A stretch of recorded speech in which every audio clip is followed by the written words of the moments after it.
Right. Okay. All right, everyone. So we're going to be starting, and thank you very much for coming along this morning for on the short notice. So it's my pleasure to welcome you all to this event.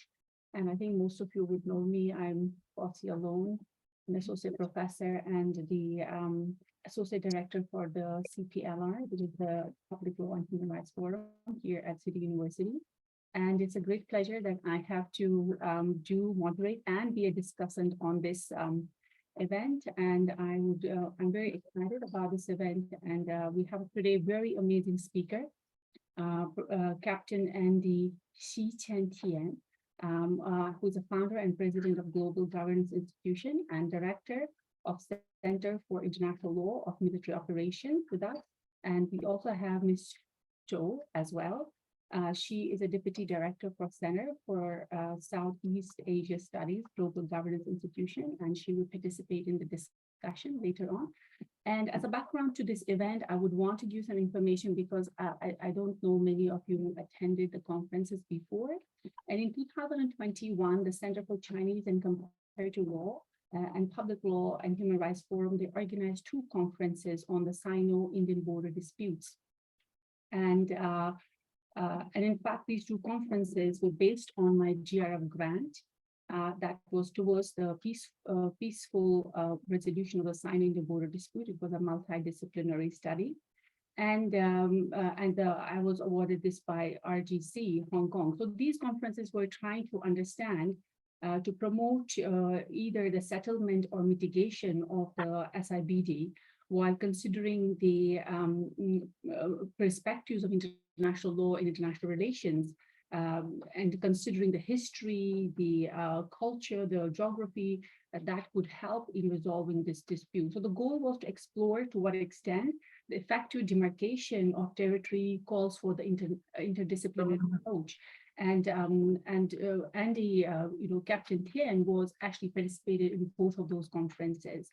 The idea was that we would have these conferences and later on will provide some forward-looking approach to the outspread of the SIBD discussions beyond the conference. And this post-conference event that we have today, which is titled as Pride and Prejudice in China-India Relations, is one such attempt. And I'm very glad this morning that Captain Tian is participating in this discussion.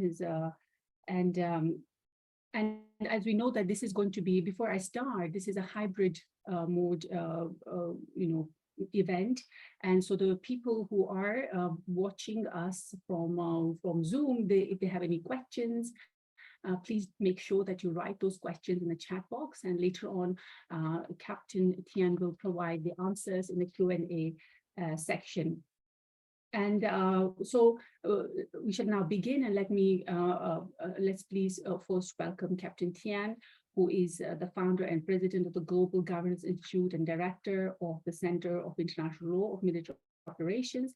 Currently, he's doing PhD in Public International Law at Wuhan University, and he has an LLM in Public International Law from the University of Nottingham under the auspices of the UK FCO. Chevening scholarship, as well as an LLM in the military law from the PLA Xi'an Academy of Politics. So his academic interests focus on the areas of maritime security, policy, international law of the sea, international humanitarian law, as well as international criminal law. And he has published extensively in these areas. And after retiring from the military, Captain Tian used to work in the Grandview Institute as a VP for studies from 2019 to 2020, as well as worked in the ecological group of the Beijing Oriental Landscape and Environmental Corporation Limited, and he was also the VP and CEO of the Business Development and Investment Department. So before he retired from the Chinese Ministry of National Defense, Captain Tian headed the Department of Crisis Management and Media Relations, the Information Office, and the MND. So he has served in various operational, legal, and academic positions with PLA Army, Navy, and headquarters. of MND. Ladies and gentlemen, please join me in welcoming Captain Tian to deliver his this. Thank you, Long, for having me here, and thanks all the audiences also online. It is a great honor for me to be here to have a talk on this China-India relations. In fact, as Long has introduced, it would build upon the previous discussions we have done during the pandemic. I think it's your law faculty department is great in that you not only study the articles and the text of law, but also try to apply the law to the international practice. So that is great. So, after our discussion and along the timeline, we saw the witnessed the Russia-Ukraine conflict and also their development in the international global order. So this talk is built upon the previous discussion, but also I think amazed with some latest developments. So my discussion will be divided into 3 parts. And for the first 2 parts, it give you a kind of background, a context, why I want to talk about the issue of Sino-India border dispute. Background A is the lessons learned from the Russia-Ukraine conflict. So we have a armed conflict which have huge consequences globally. I think we Asian Pacific countries should also learn something from this armed conflict, because if this kind of armed conflict would happen in this region, it will have even far greater consequences. So that's one of the background I would like to share with you, which is very important for us in China when we think about the potential tensions in the Sino-India border. So that's the first background. Secondly, we also, within GGI, we are pushing an agenda on the initiative on inclusive coexistence of civilizations. That's another background. So this initiative is to the exact opposite of the clash of civilizations raised by an American scholar, Samuel Huntington. I think Long has just is reading this book, quite interesting. So finally, as one of the pilot projects for our initiative, we put forward this package deal to try to solve the Sino-India border dispute once and for all in a package deal. Though it is a very big ambition, but I think the GGF fellows, they are serious. They want to do difficult things because only difficult things values. So that's a little bit on the top of the talk. So first, a few lessons learned from the Russia-Ukraine conflict. So this is the first one in my personal perspective. So the cause of the conflict is yet another example of how the pursuit of absolute security of individual country or bloc could bring severe consequences to the broader international security.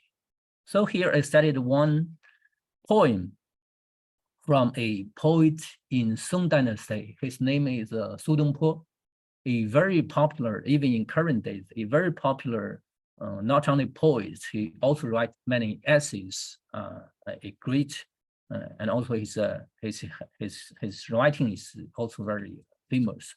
So the poem goes like this. In Chinese, 不识庐山真面目，只缘身在此山中. So the reason that one cannot recognize the true face and the full picture of Lu Mountain lies in that one has gone deep into the inside of Lu Mountain. So this is also the situation of Russia-Ukraine conflict. So if you are a Ukrainian, or you are a Russian, or you are an individual from EU countries. So you have different perspectives, because either one of them, I think they are inside the mountains. So we now have different narratives. I think first we have narrative, it's a sovereignty versus aggression.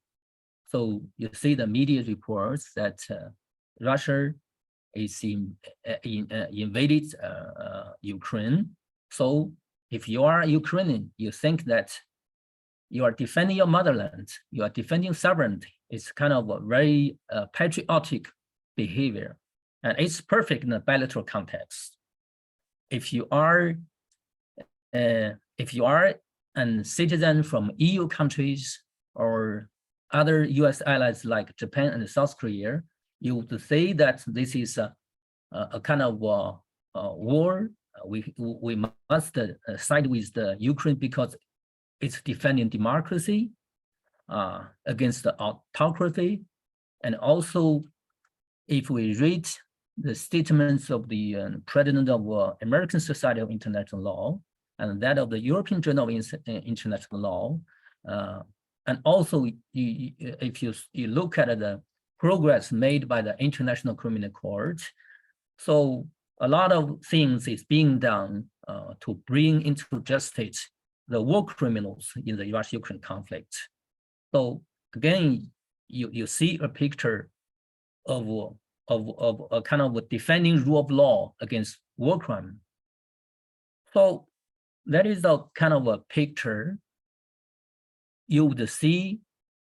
I mean, when you are in one part of the country, so that's what we see, the media coverage. So it's a narrative of sovereignty versus aggression, patriotism versus invasion, and democracy versus autocracy, and rule of law versus war crime. So it's perfect in bilateral context. But then the question arises, so why many Asian countries, Latin American countries, and African countries, why they remain neutral in this armed conflict? So this is something that we need to take into consideration. So I studied the text of the statement released by the president of those two international law associations. The point is, if you see this statement, they said that this is the first war since the Second World War, the first aggression in the EU land, a war of aggression since the Second World War. So that's the description of the nature of this armed conflict. Then my background is legal. I think if I change the word Russia into US, I didn't think that it doesn't fit. So that's my impression. So let me say that in this regard, there is the question of moral integrity. I think the moral integrity, the minimum requirements of moral integrity is to apply the law to others the same as to yourself. So I think this is a kind of one reason why those countries and people remain neutral about it. Because I think it's not that they think that there is no war crimes, there's no aggression. It's just because this kind of atrocities, the war crime, aggression, they have been committed by other countries in Afghanistan, in Iraq, in Libya. So it has happened many times with no accountability. So that raises the problem of moral integrity. And also, again, if you look at the progress, I should say great progress made by the International Criminal Court, if you compare that with what they did with the situation in Afghanistan and Iraq, it's quite different. So on the Russia-Ukraine conflict, as it was said by the chief prosecutor of ICC came from UK. They sent the ever largest field investigator into Russia-Ukraine conflict. So that's one point. Second, the United States set up one special organization under the leadership within the State Department. Its name is a Conflict Observatory to collect evidence in these armed conflicts. And also another point, you could see that EU sent lots of money to support the investigation. So that's the great progress made in the Russia-Ukraine conflict situation by the ICC. But then if you look at the situation I just mentioned in Iraq and Afghanistan, I think you still remember that the previous Secretary of State of US, Pompeo, just sanctioned the ICC. So there's a sharp difference. So you would see that that is the kind of problem, we call it moral integrity. So if this precedent, which has been made in Afghanistan, in Iraq, in Libya, in Kosovo, it is okay when the US is the aggressor. But now, for that kind of armed conflict, all the laws, all the international criminal laws, they are useless. They are not applying international criminal law to that part of the conflict. And now the international criminal law become important. The ICC become a very important organization. So that's, I think, is one of the reasons why the peoples in the countries from the Asian, African, and Latin American countries, why they remain neutral on this point. Also, again, there is the bilateral context versus global context.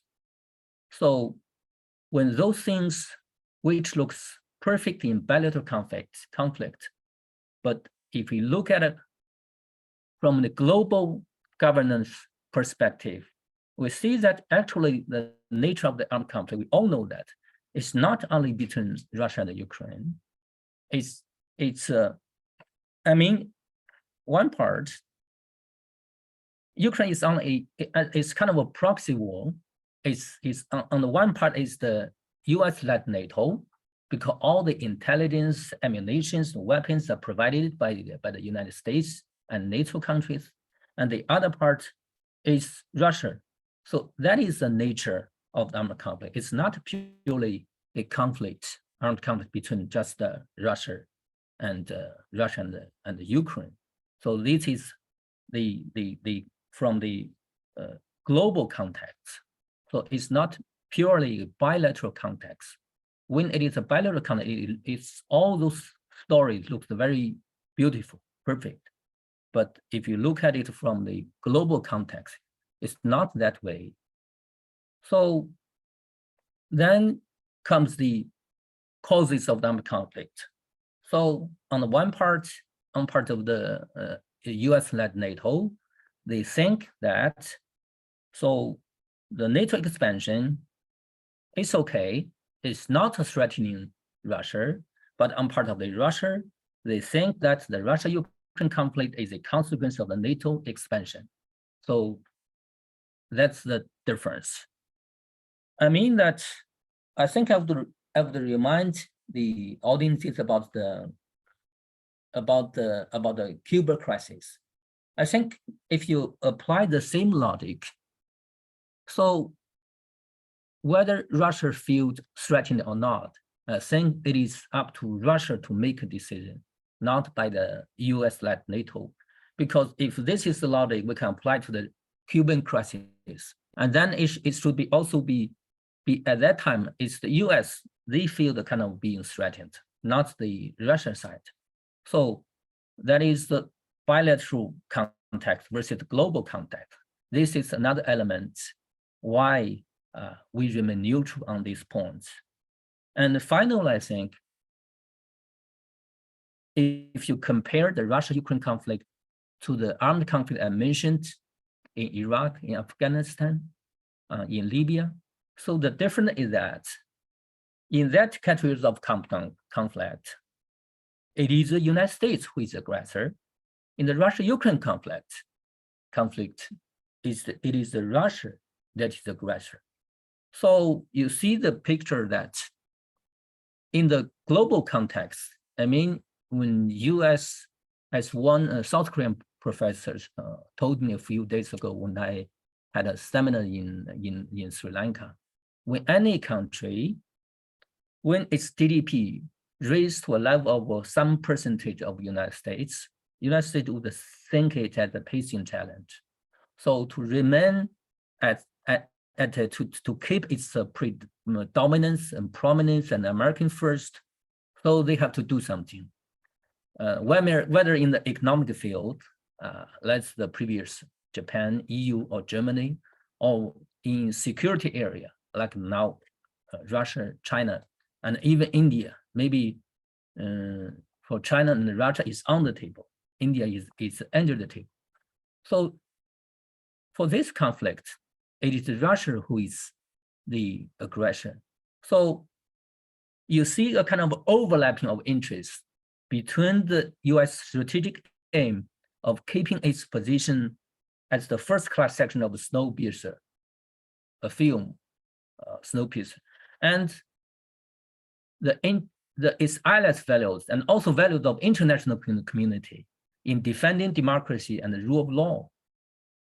So it's that overlapped, which means that it created a kind of very weird dilemma of choice. So for EU countries, for many, US allies, they have no choice but to be side with Ukraine, because only take side with Ukraine, it fits with the values in defending democracy, in defending rule of law. So this interest is perfect fit with the US interest. It's a strategic interest to keep its dominance. So that is the obvious overlapping of interest. It's only in this interest. So the US can manipulate this kind of dilemma. So they have no choice but to side with the Ukraine. It's not the case in the previous armed conflict. So this is one point. I think also the reason why those countries and people remain neutral. So this is the lesson one. And I also would like to share with you lesson two. The seemingly endless conflict reminds us how easy it is to start a war and how difficult it is to end one. Whoever hands the bell on the tiger's neck must untie it. This is an old saying from Chinese ancient culture. And another one is 冤家宜解不宜结. We should resolve contradictions rather than deepen them. So specifically, I think now we could not see any obvious exit strategy in terms of, willingness and ability. To start a peace negotiation, to end the war, you have to have willingness and ability. But I think both political and militarily, also for both parts, it's very difficult for them to back down. So let's just take the US, for example. Not to see political, just to see military. So on the one hand, you see that they are providing weapons and ammunition. On the other hand, I think they are very cautious. These kind of weapons provided must to keep them at a kind of low level. It must not be so advanced, because if it go too far, then they have kind of worry of the escalation of conflict. They have a worry that maybe, under the pressure and the stress, and when being threatened critically, and then the Russia, maybe they will resort to the nuclear weapons. So that is something very embarrassed. On the one hand, they cannot back down. On the other hand, if they push too hard, there's also no way out. So that is the situation we see now. So for the current situation, what we could see that as far as the current situation concerns, it will exist as it is now. So no one can see any way out. So that is the one point, no visible exit strategy. And also, I think, as I mentioned about the overlapping interest, I think this is a kind of one stone many birds.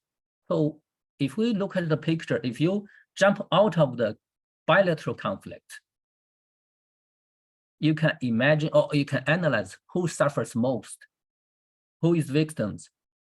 I mean, first, we see the weakening of Russia and the destroying of Ukraine. So I think now we see Zelensky is a hero of their country, but we could also imagine how many years it will take for the Ukraine people to recover, and how many years it will take to kill the psychological entanglement between Russian people and the Ukraine people, just like this kind of entanglement I will mention later, between Chinese and Japanese, between India and China. So this kind of psychological entanglement will be there for many years to overcome. Then if we look back, is there any possible ways that we can prevent this kind of armed conflict to happen? That is also one of the reasons why we look at the Sino-India border dispute. And also you could see weakening of EU in relying more on US with less strategic autonomy. I will not expand on that.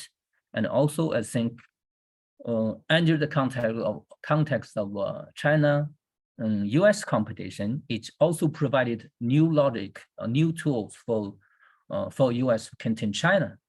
And simultaneously, it relieved the United States from Afghanistan evacuation. I think if there is no Russia-Ukraine conflict, still the Afghanistan situation will be there for international community to deal with. Now, no one cares about that. I will also come back later to this point. And also, it has unintended consequences for small and medium countries. I was just back from a conference in Sri Lanka. We know that Sri Lanka has a bankruptcy problem. In fact, Sri Lanka is not one country that is targeted by sanctions, but with the rise of the prices and inflation, so no one can escape from the negative consequences produced by this armed conflict.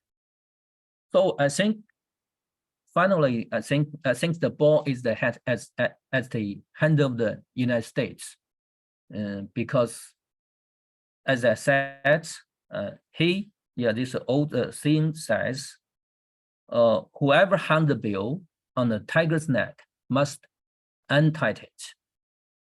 Also, I mean, just imagine, I mean the unconceivable potential if the situation deteriorate, then we could it will be disasters. I mean, if the nuclear point element comes in, and also if the same kind of Nord Stream 2 situation also happens, we cannot imagine what will happen in that situation. For the Nord Stream 2, there is a very interesting situation. So when I was in Beijing, many defense attaches come to visit our think tank. And there's one time when 4 defense attaches come to me to discuss this point. Only one defense attache, I will not name the only one defense attache, says clearly that because this is something that could not be done by terrorists. So it's so sophisticated. It could only be done by the United States. That's the only defense attache. But for the other 3 defense attache, either they are partners or allies of the United States, they just kept silent. Whatever we talk, they just keep silent. So this is the second lesson. And the third lesson, I think, in today's world, bilateral conflicts between key countries could have far-reaching impact on international order and global security. Every country should make a fair balance between development and security. So here again, I cited a few sentences from a military work. Great also, I think all of you are familiar with the Art of War by Sun Tzu. So, but actually we have many other similar those military strategy work like the Sima Fa. So it reads that even for a powerful country, bellicosity will ruin itself. Though the world peaceful and prepared for war puts the country in danger. So that is something we call a balance between development and security. And also it also relates to GDI and GSI. So China put forward a global security initiative and a global development initiative. So some academics in China, they will follow those two initiatives to focus separately on either GDI or GSI. In our perspective, I think the GDI and the GSI, they are closely related with each other. It's just an international version of one of the domestic governing principle of how to balance development and security. In my opinion, it's kind of philosophy. It can apply to any areas, to any bilateral or regional relations, to any areas of governance, either maritime governance, either domestic governance in environment, in pandemic. Let's take the pandemic, for example. At the very beginning, when the pandemic is very severe, it's taking lives, then the focus, the priority should be given to security in the sacrifice of development. Then when the situation developed, when situation has changed better, when it's not so threatening, in particular for life threatening, then we should relieve those restrictions. But how a country can balance between the development and security, it is an art. So specifically, I had also a few points. I think first I would like to share is that the stolen priority of a global agenda setting as a result of security trap set by the United States. What I see security trap is that, so under the US-China competition, when US pushed the China-US competition through all of government approach, then we can see that every normal relations, even economic, scientific, or cultural exchanges, they are being related to national security concerns. This is the one phenomenon. And we could see the overstretching of national security concerns in every area. So we see in this Asia Pacific region, because we have tensions with India in the land borders, and as for the sea border, ocean borders, South China Sea, and also East China Sea with Japan in Diaoyu Island. So those are some of the tensions which have been there, long-term dispute. They have been there for quite a long time. But now they are being described in the media as kind of new flashpoints. So China is being described as assertive, aggressive. So this is the situation. So to respond to the tension, to the hypothetic, aggressive, and assertive China, so some countries are pouring resources to the security. So the armed race, the arsenal, they're also a trend that many countries are buying weapons to fill their arsenals. But those kind of threats created that imagine that China is a threat, to respond to China's threat. It's a kind of a hypothetical scenario, but it has stolen the priority of the agenda setting of not only each country, but also the whole global world.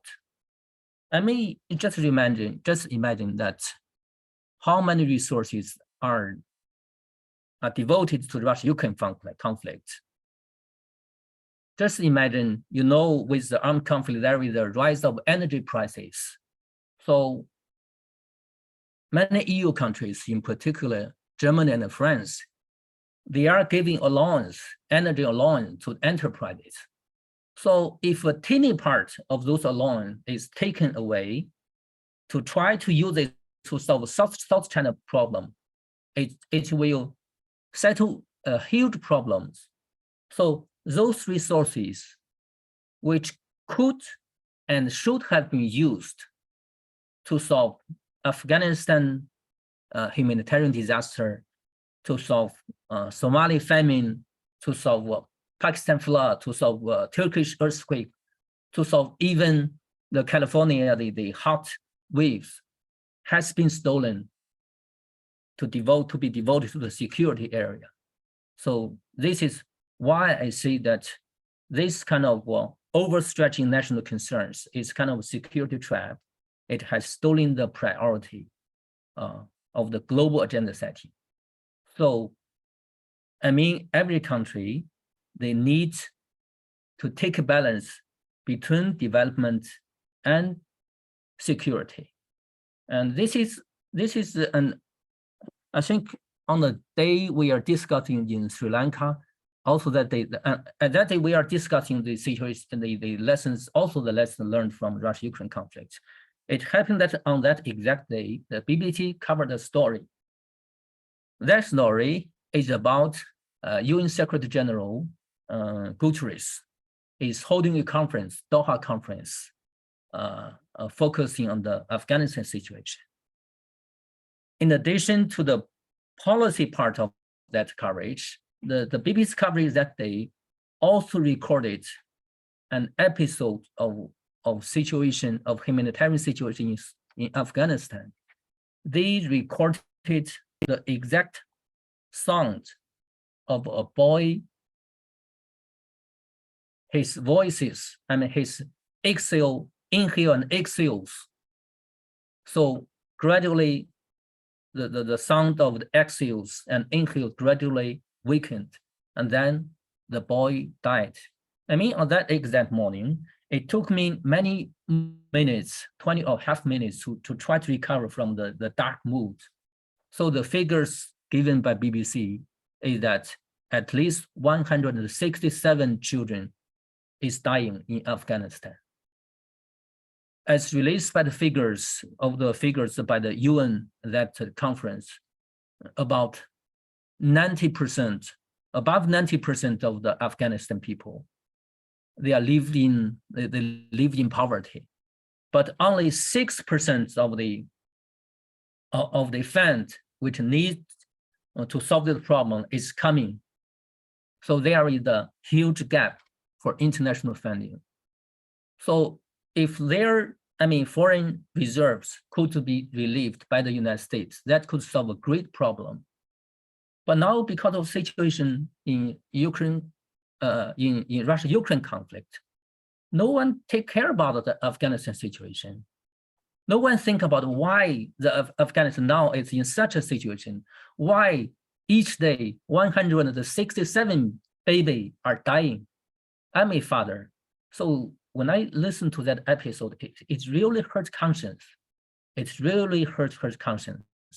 But those kind of things has taken priority of the global agenda setting on development by overstretching national concerns. So finally, I think as we people from the Asia Pacific countries, we should try to think what are our common identities, common shared concerns. I frequently use this word identity. I think, for every person, I think during life, you will face two questions. One is who I am. who I am. The other is what do you want. For the question of what do you want, it is always easy to bargain it out. So let's say I'm selling the mineral waters. Long want to buy it. He want to buy it with $10. I want to sell at $20. But finally, through bargaining, we can reach agreement. It's difficult to reach agreement with the identity issues, who I am. Like if you are a Christianity and then he's Islamic, it's difficult to reach a deal. So that's only one side of the coin. On the other side of the coin, we find it that any cooperation between countries, between organizations, and even people-to-people cooperation is just to find a common identity. Let me speak this way. I mean, even Russia and Ukraine, they are now fighting with each other. It depends on where they stand. Still, they have many common identities. I mean, in our annual report last year, I read a passage in the opening statement of our annual report last year. I said that we used to look at the world. We start from ourselves, then look at our family, society, country, the globe, and then the universe.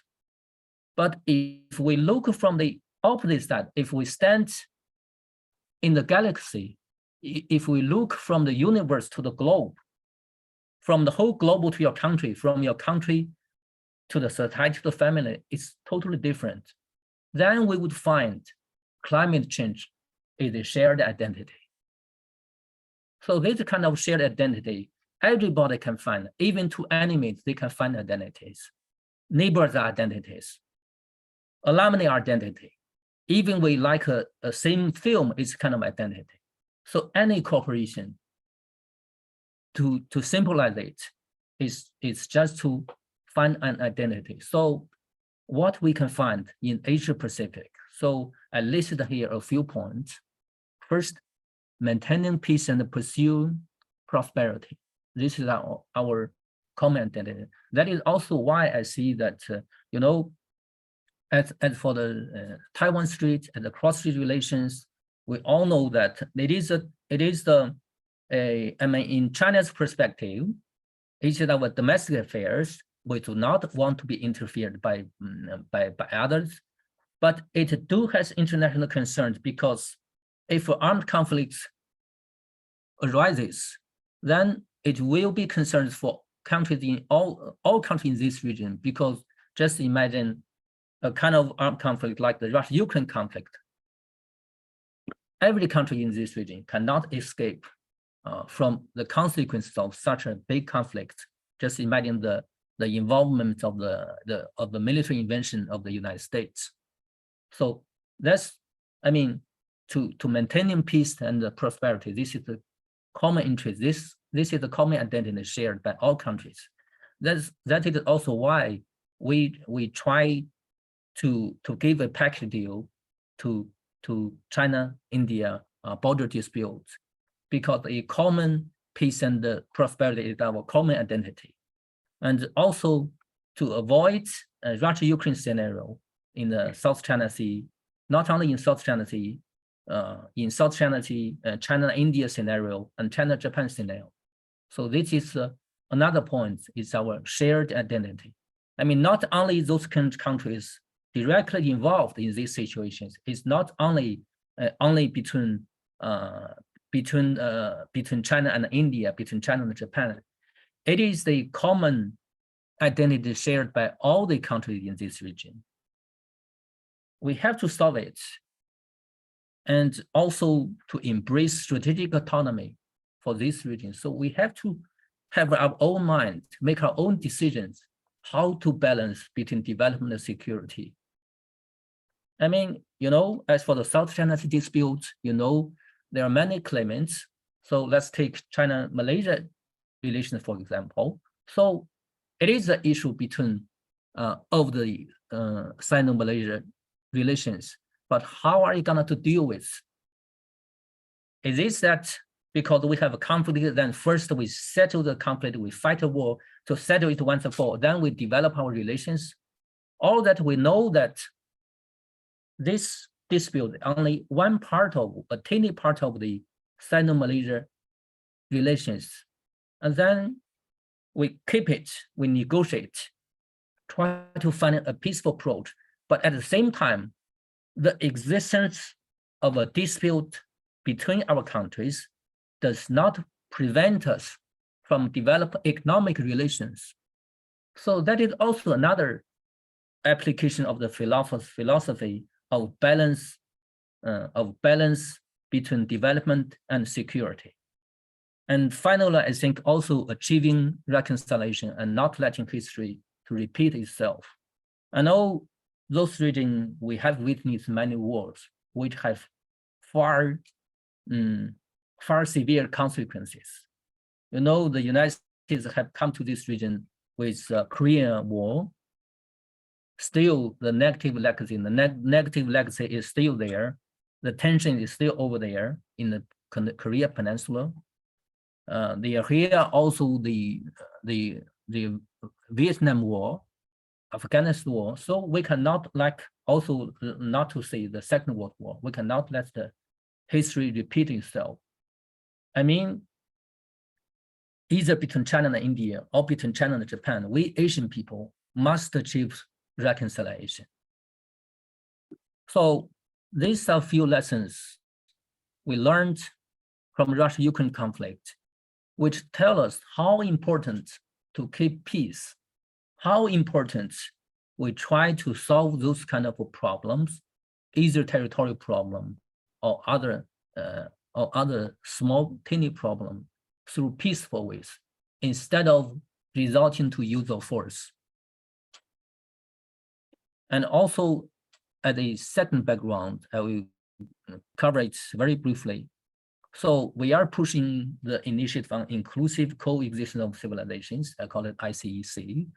So it is a kind of a theory to the exact opposite of Samuel Huntington's Clash of Civilizations.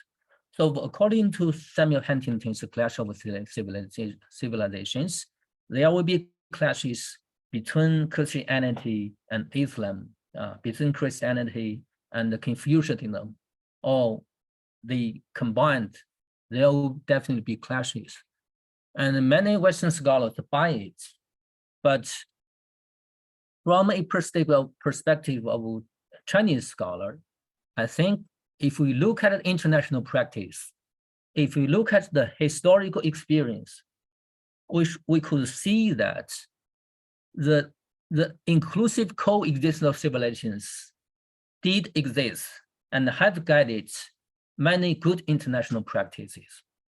So even within one country, I think China has a history of inclusive coexistence of civilizations. If you know Chinese history, you know we have a philosopher who is, although not as famous as Confucius, still the current Chinese scholars still follow him. His name is Wang Yangming. So his philosophy is just a mix of Buddhism with Taoism with Confucianism. So that's a kind of coexistence of civilizations. And also, if we apply this theory to the maritime context, the 7 expenditures made by Zhenghe in Ming Dynasty is another example of inclusive coexistence of civilizations. So Zhenghe made visits to many countries, to many areas, even far to the Africa countries, not to say in the Southeast Asia, the South Asia countries. So exchange of cultures. There's no colony, no colony being left by his journeys. And also, if you look at the buildings in one of the cities, which is a starting port city of the maritime Silk Road, the city's name is Zhangzhou. There are many buildings in Zhangzhou. They are kind of a mix of civilizations. So you could see the character of those buildings.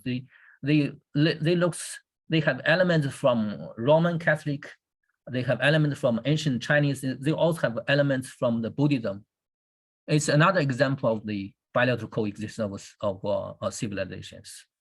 So even we can see that, let's say the Chinese people, when they move to another country, I mean, they become Chinese Americans, they become Chinese UKs, they become Chinese Chinese Malaysians. Still, I think they go along very well with other ethnic groups. It is also even the independence as a country of Singapore, 70% of them are Chinese. That also reflects the philosophy of inclusive coexistence of civilizations. So that's the reason why we try to develop this theory to the exact opposite of semi-hinting to the clash of civilizations. We want to build this theory to guide international practice. So what we are going to do is it's a kind of a three-stage ambition. At the first stage, we study the historical and practical experiences.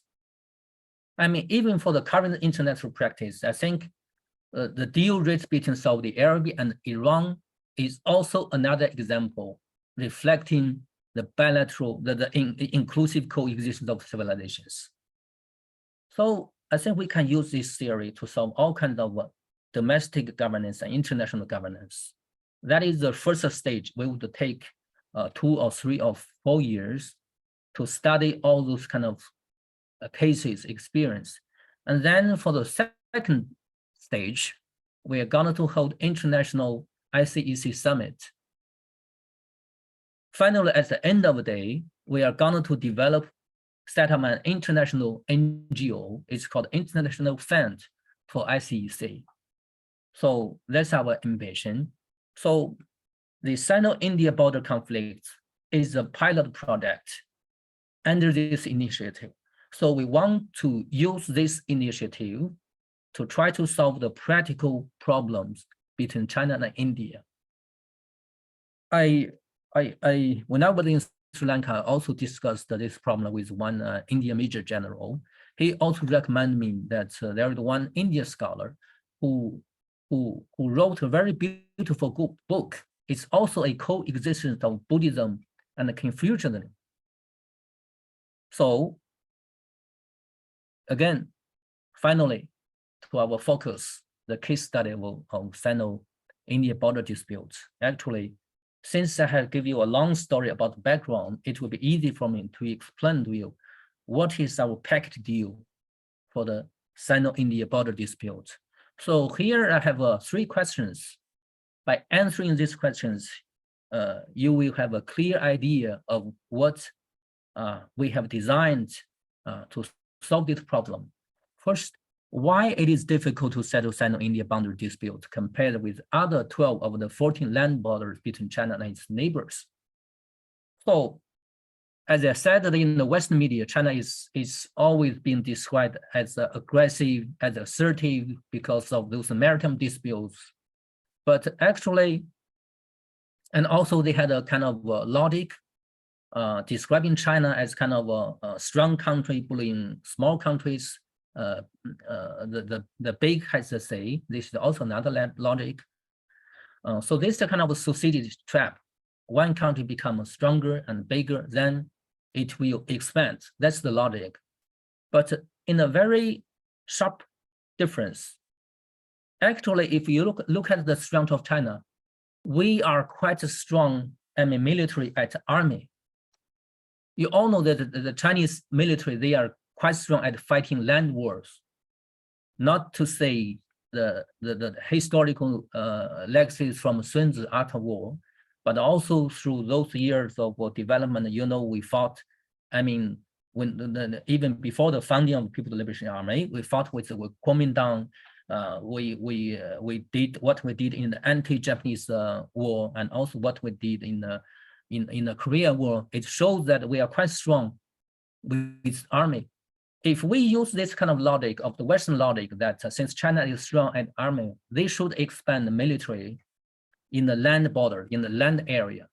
But in fact, among the 14 land borders of China, we settled 12 of those land borders through peaceful negotiations. But all the Western scholars just turn a blind eye to it. But actually we are weak at Navy. Now we have a strong Navy, but these are only developments of those maybe parts of 10 or 20 years. But actually we have a strong heritage of fighting a land war. So that's the first question. The second question is why China and India must settle their land border dispute peacefully and once and for all. Or I can put the question another way, what are the major benefits for the two countries to settle their border dispute peacefully? This is the second question. The third one is how to solve Sino-India border dispute peacefully and as well once and for all. So I will one by one, question one. So for the first question, I identified 4 challenges why it is difficult to settle this problem. And the first challenge is the nature and the sensitivity of territorial sovereignty. So because it is a territorial sovereignty issue, so for either part, for either country, it's very difficult for them to back up. So no country would like to give promise, to have compromise. That is the first challenge, the primary challenge. The second one, Oriental cultural similarity and the differences. So first one is national pride. I mean, this is a kind of particular Oriental culture, national pride, and the face-saving tendency, and denial of judicial processes.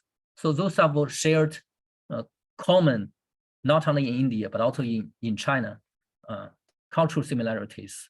So let's say national pride in those areas which have tensions in 2020 and afterwards, those areas, those sections of borders, they can only be accessed in summer times by both sides.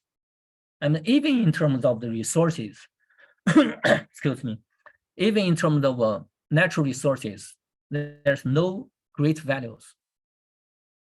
It's more of a national pride why they fight each other. And also, no one wants to lose face. So it's the Oriental culture. It's just over there. They are fighting for national pride, not because this section border is very important in terms of natural resources or even military advantages. Actually, if you look at the borders between China and India on the high mountains, it's not a perfect battlefield. It's very difficult to fight a war. But still, the two big countries are fighting each other over the borders. It's to a very large extent, it's because national pride. So also, I also listed here the psychology of 1960 war. But this kind of psychology, I understand it. It does not exist only in India. It also exists in China. I mean, between China and Japan. For many average Chinese people, still, you could see many dramas in TV dramas in mainland China. It's very popular, but I don't see it as a good phenomenon. You know, as China becomes stronger and bigger, I think we need a kind of mature national psychology. But now we are also having this kind of problem with the building of a good national psychology. I mean, there are two extreme points. On the one hand, we can have kind of a victim psychology. I mean, it is rooted even in the Qing dynasty, when Western countries invaded China. Also, it took its root in the anti-Japanese war. So those are kind of the sources of the victim psychology. I mean, I think the bad thing, the negative consequence for the victim psychology is that it naturally produces this kind of psychology of taking revenge. That is something we cannot allow it to happen. So that is, I mean, if there is a wide range, that is one extreme point. On the other point, you know, as China develops, you know, people have money. So some people also, I call it in Chinese words, 暴发户心态, which means that when they get richer, they look down upon some people. They begin to have, it's not a good pride, Actually I couldn't describe it in English. It's kind of another bad sexuality. So those kind of things we must overcome. I often listed examples, and as China and India and Japan and China, we must achieve peace. I mean, these countries in this region must achieve final reconciliations. Only then we can achieve development. Just like, UK and France, they fight 100 years. Germany and France, they also have long years war, but finally they achieved reconciliation. And finally, when the peace achieved in EU land, then they achieve development. It is a situation, same situation in Asia Pacific. We must try to achieve this kind of reconciliation. So a third one, very important, negative influence of nationalism, populism, and social media combined with social media. So this is something that is getting out of control for each country, not only, led by Trump, not only in the United States, led by Trump. In many countries, populism is a kind of something which is getting out of control. But those voices are larger than the silent majority. That's the problem. So when a country, they want to reach a peace deal at a policy level, then there will be always somebody in the social media. They have great pressure on the government. So that's the third challenge. And finally, China-US strategic rivalry imposed upon China and pushed by the United States in all respect of international relations. So I know that some Western countries, they will not buy this point, but it's our perspective. I just want to share with you. I mean, in our opinion, the United States is trying to leverage every aspect to push for China-US strategic strategic competition. So obviously, for the China-India border dispute, if there is armed conflict arises, it will again be the one stone killing many birds. Not only it killed China as a competitor on the table, but also India under the table. So this is the question one. And the question two, exactly why China and India must settle their problem. So I also listed a few points. First is to turn the strategic liability to strategic assets. So this border dispute, it prevented the development of sound economic relations between China and India. So not only, we have just recovered from the 1962 war. So China and India have developed a very good relationship. I mean, the economic, there are lots of investment from Chinese company to India. But from the previous incident, the 2020 Gulf incident, again, it's very difficult for you to kill from the hurt, but it's very easy for you to widen the hurt. Again, I think the consequences of that incident it had on the Indian people is far greater than the average Chinese people would think of it. That's an impression when I discuss with Indian colleagues. But that happened. We have to look forward. So, second point, to benefit the civilian people and the military on both sides in terms of permanent peace and prosperity. I will not expand on that. You could see from the words. And third, to promote world peace and stability by consolidating a multipolar world order. That's something I always emphasize when I speak with the Indian colleagues. Actually, we want to see a stronger India. We want to see a prosperous India, because that will contribute to a balanced multilateral world order. And it's also linked with another point. The final one, to enjoy land power, notwithstanding the sea power. when the American captains raised the concept of the sea power, all countries are pursuing a kind of to a very large extent the sea power. They want to expand their military strengths to have sea control. That's the sea power. But what we can see in recent years, there is kind of a rise of land power. So there's kind of balance, check and balance between land power and sea power. What I mean by land power, I mean the elements of land power in recent years is increasing greatly. So what are those elements? I mean, the pipelines, the highways, the energies, those are elements of land power. So if China and India join together, so I think they can lease the potential of the land power when they join together, not only the sea power, because the land power, when they settle the dispute, then the two lands join together. So there's the great potential for the exploitation of land power. And the first one, I see that deny the chance for third parties to make profits. What I mean, you see that it's it should not be monopolized by the US-China competition. So finally, come to my conclusion. So how to solve Sino-India dispute peacefully and once for all? So first, I borrowed some good experience practice from maritime context to divide the whole Sino-India border into various sections depending on their natural conditions. So that's the first point, what I'm gonna to do. So in the maritime context, some maritime neighbors, they do not divide their boundary lines by an exact actual line. Instead, they set up a kind of a joint development zones.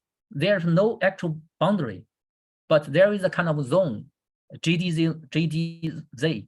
This zone, in this zone, they have different allocations of resources and incomes. They have joint jurisdiction. They have joint patrols. So this context is a kind of a good practice in maritime context. So I borrow this element, the element of a maritime good practice to the land context. So depending on their natural conditions, in those regions, which is very difficult to access, and only in the summertime we can access it, we can set up non-military zones. We can set up digital boundaries. So for other sections of borders, if there are many cultural exchanges, we can, also there is a corridor for the believers of Buddhism to worship. We can set up a cultural zone and a religious zone. And for some environment fragile sections, we can set up environment protection zone, just like in the maritime context. And also for some areas, if we can develop a tourism industry, we can set up a joint tourism zone. And also for border trade, also we can set up a free trade zones. So that is what I'm going to do with those sections. But what I'm going to deal with the most challenging point, the sovereignty, is that, either Chinese government or India government, they can still keep their position with in terms of sovereignty. They can still say to their own people that we have no changes in terms of territory. So no one will back up in terms of territory sovereignty. But for those different sections of zones, we have joint jurisdiction. We jointly develop those zones. So this is the main idea of this pact deal. And then first, I think non-disputed area could be first be identified as a kind of early gains. So for the disputed area, the two sides could retreat to a line which is not disputed by the other sides.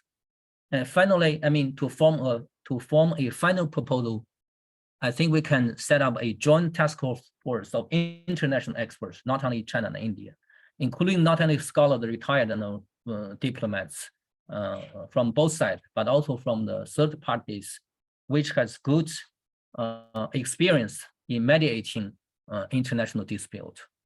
So this is the idea I had as a pilot project of our inclusive coexistence of civilizations. And now we are also expanding our international networks.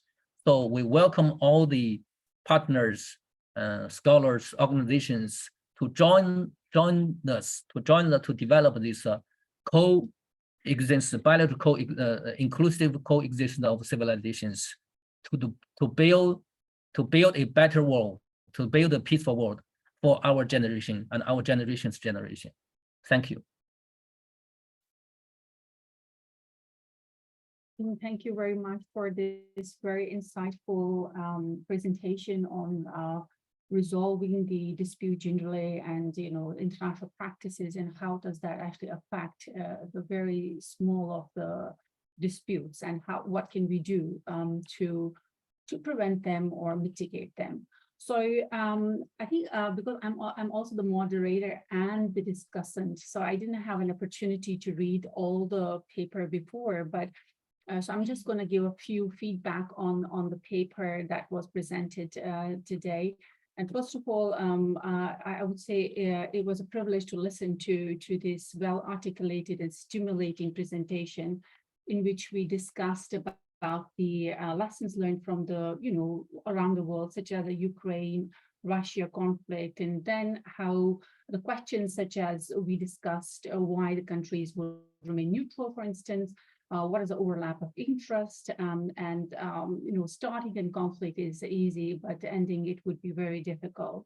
And then how, in fact, overemphasizing the security issue, how we are sort of stealing our priority of global agenda, where it is stolen of the heart and the soul and the hope and humanity of the international institutions. It is stealing it away, that the focus is lying somewhere else. And then Captain Tian actually also mentioned concept of initiative on inclusive coexistence of civilizations, and how it actually is based on the global civilization initiative that is proposed by President Xi Jinping, right? That's who actually calls for the respecting the world diversity of civilizations, promoting the common values of mankind, and advancing the inheritance and innovation of civilizations. And in many ways, this is, as Captain Tian mentioned, it is a response to the clash of civilizations concept that was proposed by the American political scientist Samuel Huntington in 1992 for the first time in his lecture in an American enterprise institution. And later on, that was developed, as we know, in 1996 into a book.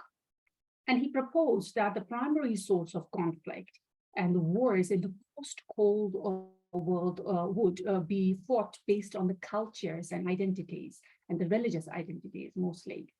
And the book that he later on is sort of a prediction that he has made, if you like. It's a sort of a prophecy, if you like. And where he says that the most important distinctions among people are no longer ideological, or political, economic, they will be cultural. And new patterns of conflicts will occur along the boundaries of different cultures, and patterns of cohesion will be found within the cultural boundaries. That's basically what he said.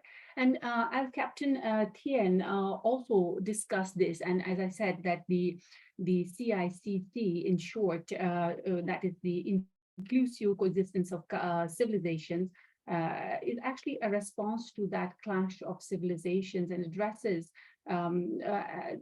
this, discusses this, and sees what is its relevance in different areas, especially taking the Sino-Indian border dispute as a project, as a pilot project, and how it will apply on it. As I said, I did not have opportunity to read the whole paper, but I have heard the presentation. I think that not just me, I'm sure here, and also the people who are watching through Zoom must have found it very, very interesting. that how true it is at many, many levels. I have no sort of disagreement in what Captain Tian has mentioned on this. But I'll try my best to integrate the information that he provided and give some my own research that I do, sort of synthesize his presentation to offer some analytical and critical observations, some comments for the author, and for his consideration that he might like to take forwards and develop further. So one of the greatest challenges that we have seen as our speaker has pointed is the territorial issues are very sensitive, right? For China, since it is related to the national pride, as well as the question of the past imperialism and victimization that China has experienced. And China has demonstrated, although that is the background of international relations, especially there, they have over the years developed the productive engagement with the international law on the selective basis. I would say, depending on the context of the dispute, it depends on like whether it's historical or not, and obviously. For instance, Chinese approaches to international dispute settlement concerning sovereignty on SIBD, that is the Sino-India border dispute, or South China disputes will adopt a political or diplomatic approach because it is concerning the core interest, that is the sovereignty, which includes territorial integrity and sovereignty. And the nature of such disputes is sensitive and concerns competing sovereignties, if you like, which are tied up with the competing hyper-nationalism and ideologies and domestic politics, catering to populist sentiments, and in turn fuels further conflict and threatens, ironically, the international political stability, which should be the function of territorial, sovereignty at the first place. And I remember when Captain Tian mentioned that nowadays, this is we are living with this ideology in China, and he knows more than I know. And he mentioned something in Chinese that I cannot understand what it is, but I would translate it into big-headed attitude. When becoming big-headed, that is not good for the dispute resolution. And oftentimes the rival states, such as the U.S. And we've seen it how he discussed all of that. They can control the region for their ulterior motives, even though they're not present here. They can still control it, right? And I would say that at this stage, I would like to say some of the remarks that Huntington has provided in his own book, that is The Clash of Civilizations, are correct in certain ways, where he actually discusses the challenges actually of the West, and whether or not the external or internal challenges will erode the Western power. And in external challenges, I know China is on the top of the list, and it includes the emerging cultural identity in the non-Western world. And internal challenges would include the erosion of principles that he mentions himself in the book, who values the morals, the beliefs within the Western culture itself. So that will be the reason why the West will decline, right? That is so he also, and I think that Captain Tian also mentioned something very similar, if not the same, like the big-headed attitude and how that would be detrimental to our own philosophy. And going back to what Huntington says, he also says that he contributes to a debate between the multiculturalists and the monoculturalists, and states that a multicultural world is unavoidable. He has made this prophecy as well, because global empire is impossible. And the preservation of the United States, because we talk a lot about the United States and the West, requires the renewal of Western identity. And how we're going to do that? The ability for the West to remain a global political power, it needs to adapt to the increasing powers and influences of different civilizations as well, And without adapting, the West is destined to decline.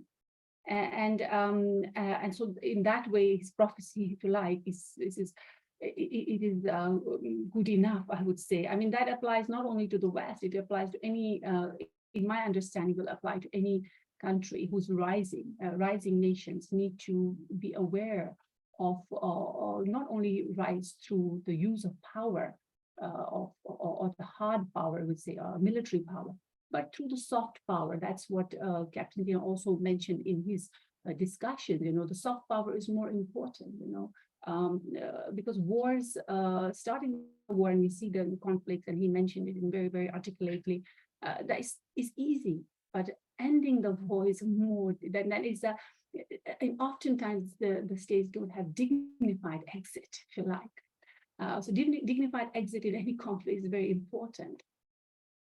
So I think that going back to what Huntington said, according to him, the Western clashing with another civilization is the greatest threat to the world peace and international order. So in that, and that is what we see in SIBD dispute. The West is sort of trying to, now they're not present here, they're trying to encourage India to take forward this ideology. And I think perhaps you can explore in this respect more on the Huntington's theory of, how there are some synergies that one could use in that respect. And clearly there are benefits to settling, as Captain Tian mentioned, to SIBD, that will not only advance the inheritance and innovation of civilization, but also lead to the people-to-people exchange and cooperation. Because at the end of the day, irrespective of our culture or language where we come from, we have common aspirations. We want, for example, we want our children to do well in their life. We want a world which is free from the scourge of war. We want to live in prosperity. We want a clean environment. And to be honest, wars is not good for the environment, especially in SIBD. It's a very rugged and very, very unstable terrain. And, so it could lead not only to the military, human loss, but it will also lead to the ecological loss. And that is irreversible, as we all know. It cannot be reversed back. As rightly mentioned, it will deny the chance for third parties to make profit also. Sometimes we have this, I don't know how to translate it, but there is, in our language, there is this proverb: when there is a fire, there are some people. So when there is a fire, some people will watch and some people will warm their hands, right? They make profit out of it. So this is, I think that this is what we should not let to happen. I really appreciate, your comments on how we could resolve the settlement of dispute. And I think that the audience may not know.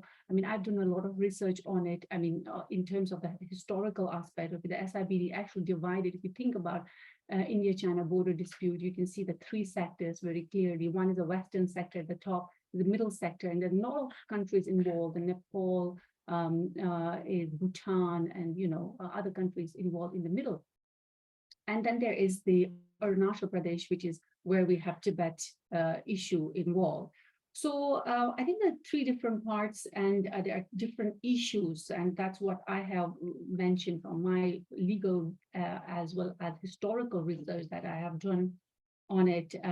That the most sticking point is the McMahon line, which is in the eastern side, and it is a very controversial remnant of the British colonialism. And that is the unequal treaties that were signed. And that is, again, going back to the victimization, imperialism. And this is the background of the story. And as Captain Tian proposes, dividing the whole Sino-Indian border into various sections would be useful. But it would, in my understanding, when I'm listening to it, it is because the law of the sea is delimitation. It's not demarcation. So the question still, as you rightly mentioned, would be this issue of sovereignty. So how do we actually, in sovereignty, we don't do demarcation. We do demarcation, but not do delimitation. But it would still be useful, as what you have mentioned, creating free zones and all that. That's very, very useful and subject to the approval of the relevant countries. Uh, and so that's basically I had to say on this. And there is one more thing that I will say. Okay. And I personally believe, because I've done some research on it, as mentioned, that the Eurocentric customary international law that we have developed through ICJ jurisprudence or others, that it not be actually relevant for the China-India borders because of the fact that it is rooted in the historical disputes and the unequal treaty issue that is there. So the Westphalian notion of sovereignty will only stagnate the issue, and that's the reason we have seen the festering of this issue. I agree, therefore, that what Captain Tian has mentioned, the alternate pathways are required, and obviously we have to take into consideration the sensitivities of the countries as well. So we have to consider the social, political, geographical, historical context of the Sino-Indian borders. So it's very, very important to do that. And I have proposed in my report that is going to be published in the Chinese Journal of Comparative Law on the SIBD, as well as the upcoming book that I'm writing on the China in the border dispute, co-authored with Professor Karti. You might have met him on the conference, which is online though, unfortunately. So that will be published by the Routledge, later this year. So I'm still writing it, but I actually propose in that the third world approaches of the international law must be considered because of both India and China see themselves as victims of imperialism or colonialism, and therefore they must find synergies with each other. Like, why should we go to find synergy? I'm not suggesting in a multicultural world, what's very important is that we have to consider, we have to respect every culture that's there. But at the same time, when there are two nations who are neighbors, they have hundreds of years of civilizational value system. They must also stick to their culture and also find a synergy with each other. Across the waters, you would take a lot of time to get help, but with a neighbor with whom you have strong ties, is very easy to do. So I think that I'm also putting forward there in that book, and I think that mutual accommodations between the states is very important. Like you mentioned about the development and security, we have to draw a balance. We don't have to get carried away with security. There is this theory where we Hobbesian view, where we say everyone is my enemy, and that character is not going to help, and that is going to diminish or steal your opportunity to develop. And that is basically what Captain Tian is mentioning.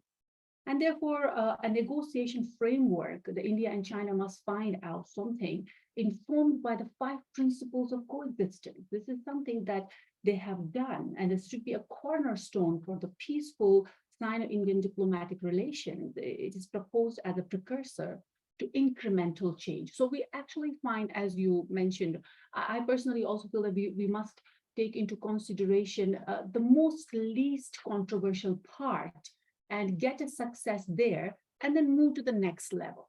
Because it's an incremental procedure. It cannot be we don't see Sino-Indian border dispute as one section. As you rightly mentioned, we must divide it into small sections. And each section will have different history. Each section will have different, issues at stake. So we cannot say one size fits all. It's not like, some of the stores that do H&M and others. The one size fits all cannot apply here, because we have to take into consideration the cultural sensitivities as well.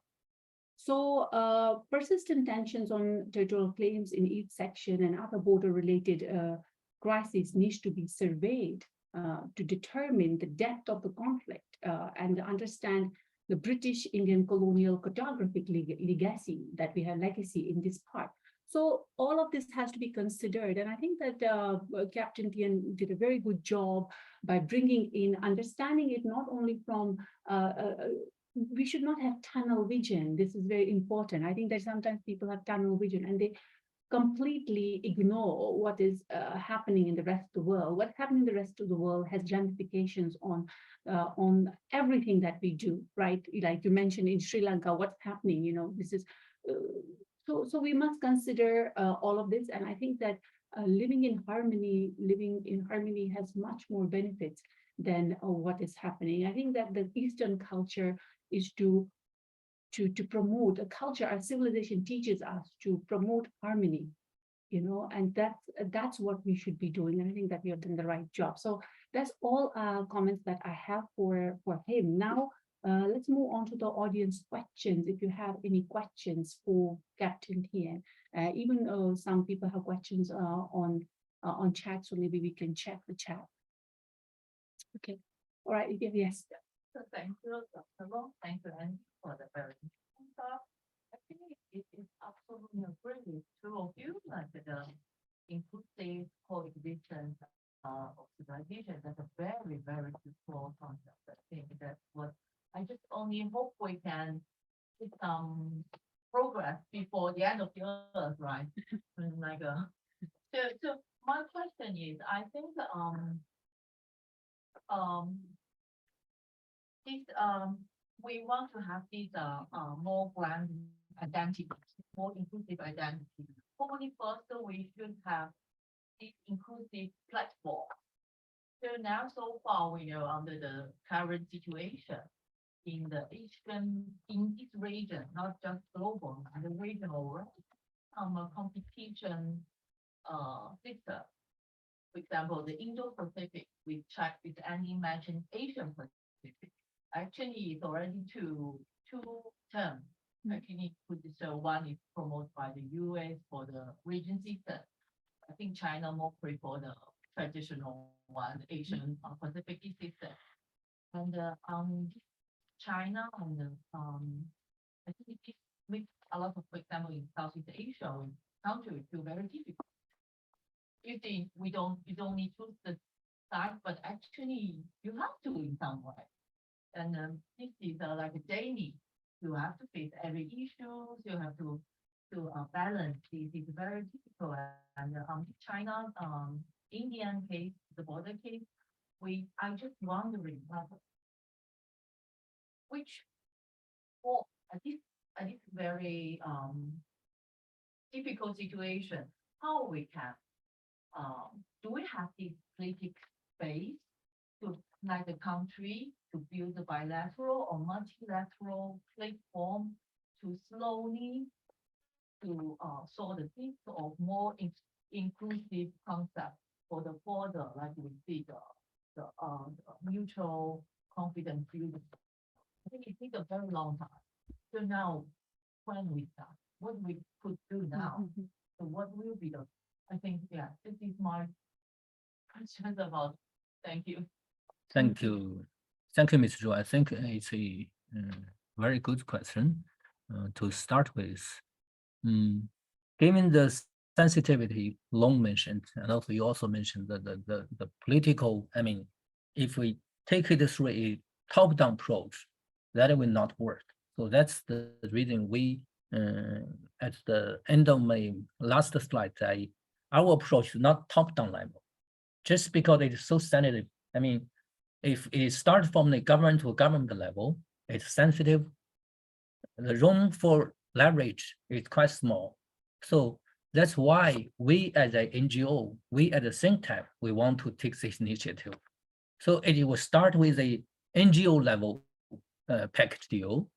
We not only invite the scholars and the practitioners from India and China, we also invite some international scholars, like the one we approached recently very closely, Mr. Eric Slohan.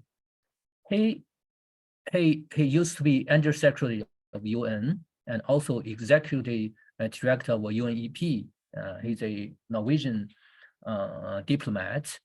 He's a facilitator for Sri Lanka national peace process, and also he facilitated the peace process in previously in Burma case and also in Nepal, and also even in the Sudan, when the South Sudan break out from Sudan, he's also facilitated. So we are also approaching those very experienced international practitioners to join this task force. So that's the starting point, not from the top-down approach, but from the down-top approach to the opposite approach. Because as the scholars, I mean, a task force, joint task force, I think we can discuss a lot. It's not so sensitive as the government delegation talks. So I think we will begin to approach scholars from both India and China, and also to approach some international scholars. So that's a starting point. Very good. Does anyone have questions? Yeah. Thank you, Professor. Thank you for your, I mean, huge explanation regarding the relationship between China and India. My point is like, is there any sort of, I mean, the idea that can be useful for just changing the problem by taking the bilateral initiative by China and India? Or just I would like to see from the perspective of the organic problem of between these two states, because China is totally the global power. On the other hand, India is not. At the same time, the national politics and the national structural system of China is quite different from India. So I'd like to say, that Indian politics or Indian governments during their election, they try to capture their mandate by showing their occupying attitude. And India's own pride is that they are the master of the big brother for South Asia. So on the other hand, China is absolutely the global power.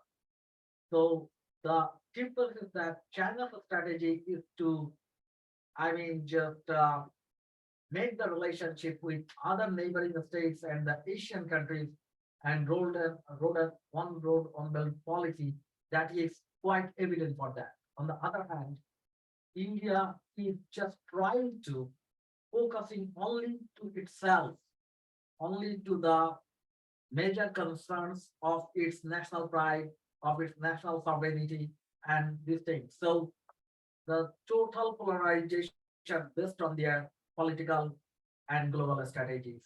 So how these things can be resolved if they are not standing on the equal footing? Thank you for the question. First, I mean, we also see India as a global player. You see their involvement in Quad. So, and also, if you see the list of democracy being invited to the United States Democracy Summit, India is one. They take it as a partner. So India has a role to play as the international stadium. And again, as you say, that domestic agenda setting, that is quite agree with you. I mean, not only China, but also not only India, but also China. The domestic agenda setting will surely play out with regard to the result of the dispute. But still, I think as we start from the down to top approach, so we have many leverage. Once we have developed a very mature idea, that we designed a good framework for that, then we approach to the government level. But as you said, I mean, as for India, when there is election time, when there is a general election, I think the top priority for any prime minister is to try to secure the ballot, to secure the ticket. So at that time, for those leaders who want to win the election, I think we will try to also use these disputes as an advantage to try to show it's a strong. So it will not be good to implement the framework, the idea. So, but still, I think there's room. I think the room is that once he came to the, once the government, the new government has been formed, once he win the election, I think there will win the opportunity for leaders of both sides. If we have if we have the idea ready for them, and if the window opportunity comes, then it will become realized. But yeah, thank you so much for your the comments. But I'd like to say that we have read a lot of the literature written on the current Indian politics, and especially the political regime led by the BJP. So we have seen that for just winning the election, they can really not only just for destroying the relationship with the neighboring state, even they can snatch away the citizenship of the own people. Even they can take away the special administrative and the autonomous power of Kashmir. So quite I'm quite skeptical. Okay, I believe that not only me, many the South Asian people. Actually, I'm not Indian. First of all, I should say that. So um, uh, uh, just yeah, if this kind of the attitude of the government actually exists and continue, so what might be the hope, like in case of just settling down that kind of the international relationship with China, whereas both of the states are trying to, just establish their influence and their, the prosperity within the Asian zone. Of course, the Chinese, the uh, Chinese purpose is quite global. I mean, I would like to, I admit that, of course, India is the also the global power nowadays, but China has institutionally very established because of its, the permanent membership in the Security Council, as well as its, the economic strain and the political strain. Those are not, yeah, India has defeated China just 1 month back in terms of the population number. So far, I have seen that like the current Indian population might have increased the number of Chinese population right now.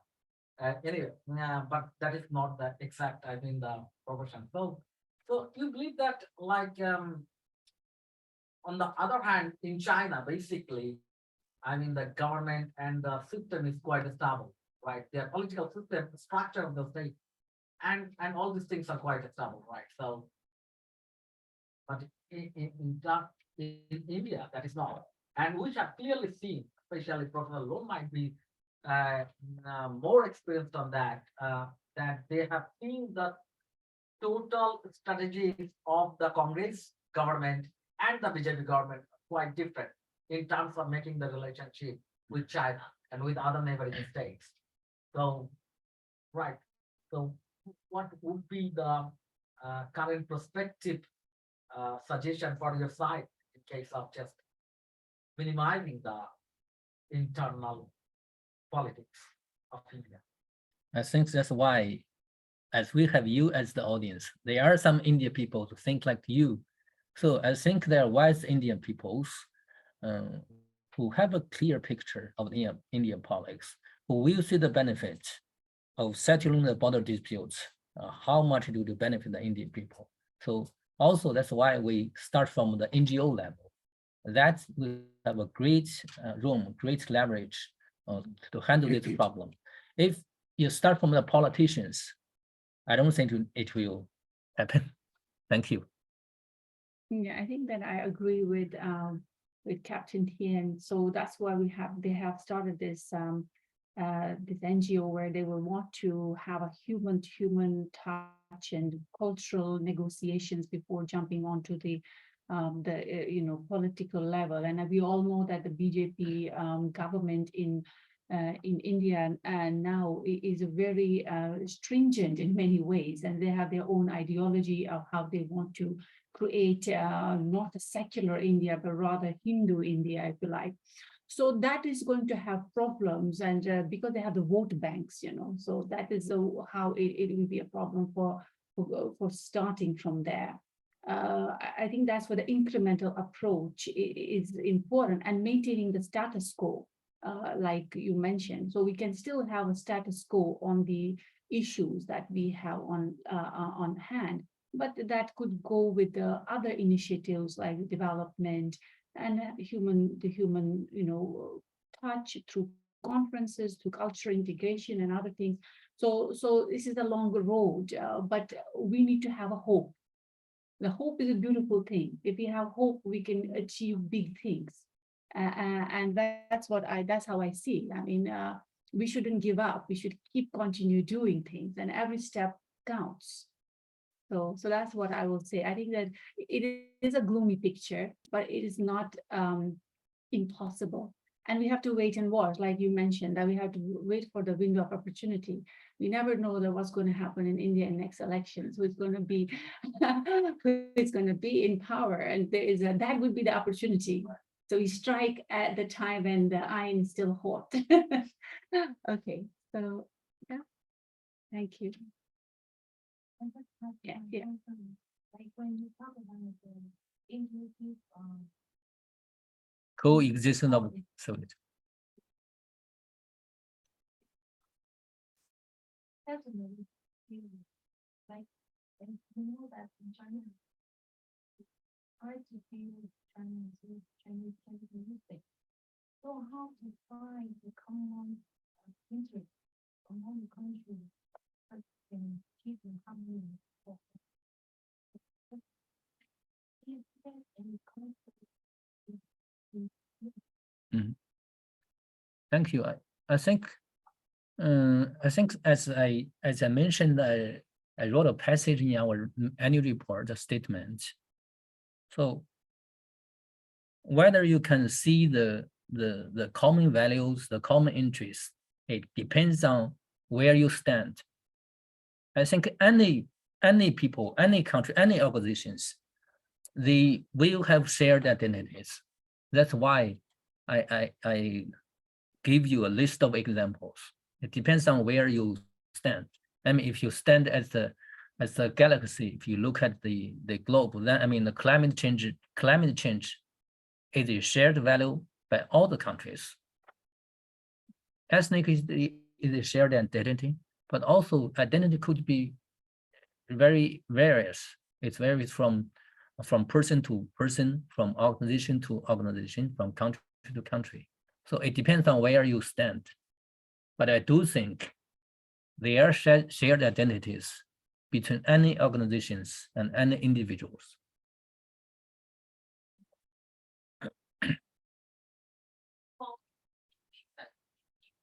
equality?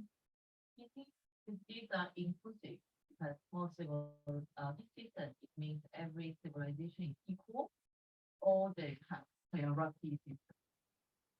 No, I think first, as you mentioned, every country, every state has its specific, distinct cultural traditions, cultural values, and so all the countries have their particularities.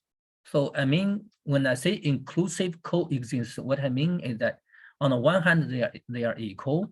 On the other hand, I think there always be some overlapping values. So on the one hand, you can keep your particularities. On the other hand, they are overlapping interests and overlapping values.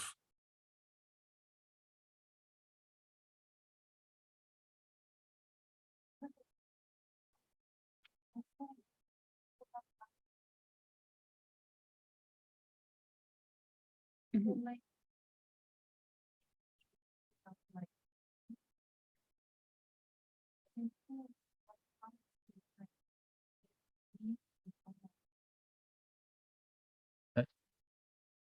I think that's like the international agreement You know, we have many international conventions, international agreements. So who has the power to initiate? And because they have shared identity, so they can enter into bilateral agreement, trilateral agreement, multilateral conventions. Mhm. Thank you. Thank you.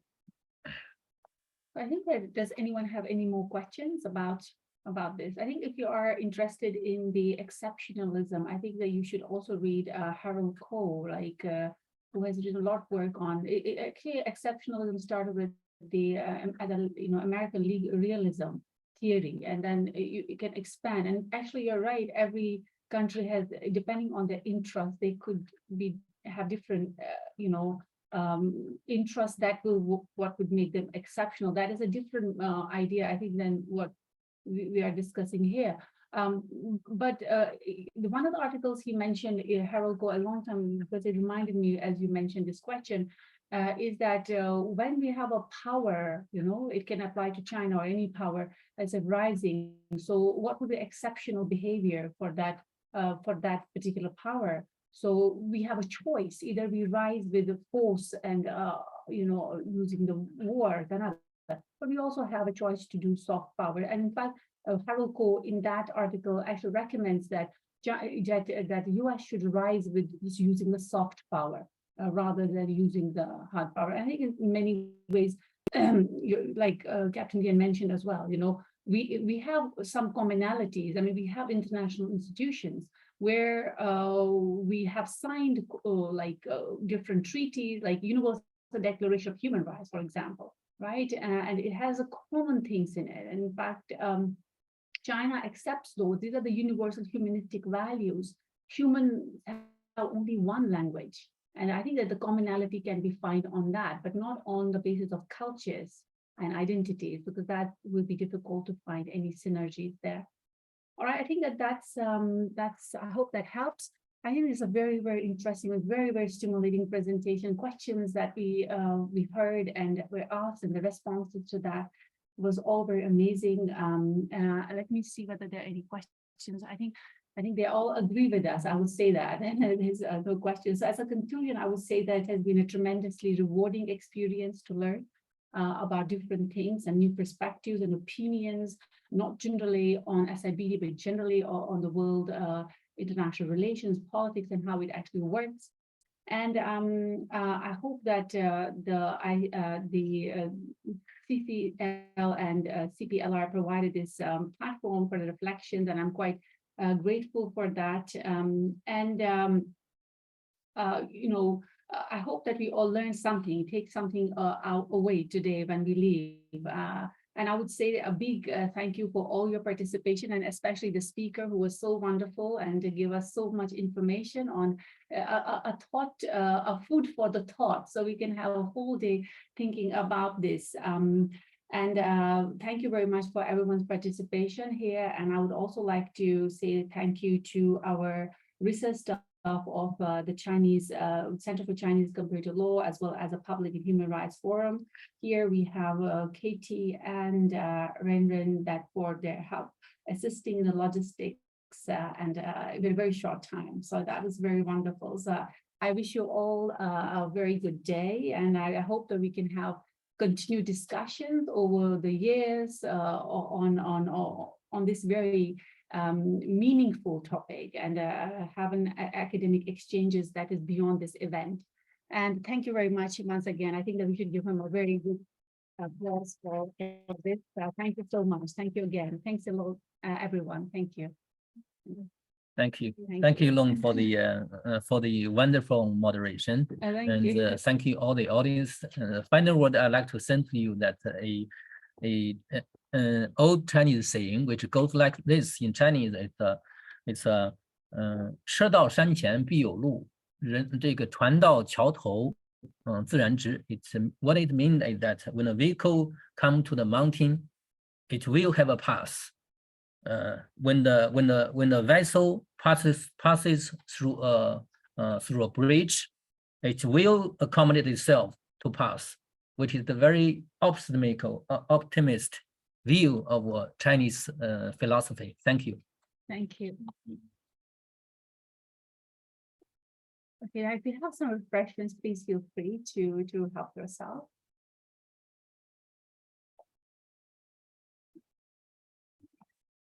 Have some. Thank you. It's very good. It's great that we actually meet in person, you know?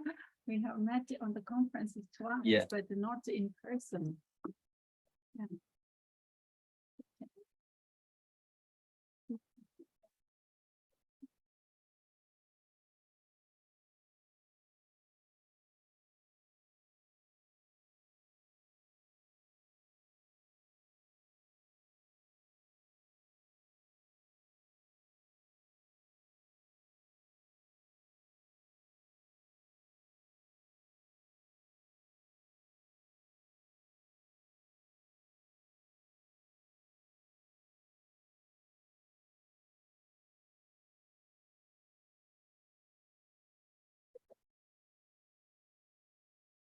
Thank you.